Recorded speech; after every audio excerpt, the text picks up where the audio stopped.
Hello everyone, today I'm going to show you how to fix the problem where Valorant, your game, requires a system restart to play. Make sure to watch the video to the end, not to miss any important details, like and subscribe. So first of all, we're going to close the Riot client, and then going to right click here, and then right click and then exit it. Then you're going to right click on your taskbar, and then go to Task Manager, and make sure that anything that's labeled as Valorant or Riot Games is closed. Search for it, and then End Task.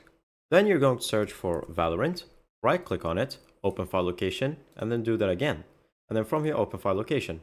Then go back and then go to Valorant, live, and then as you can see Valorant right here, right click on it, go to properties, compatibility, and make sure that disable full screen optimizations and run this program as an administrator are both checked, and then click on apply and then OK.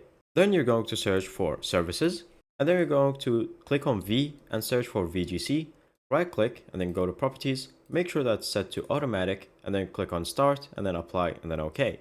Finally, you're going to restart your computer, and then from here you're going to search for Valorant again, right click, and then run as administrator just in case. And thank you guys for watching, see you next time, bye bye.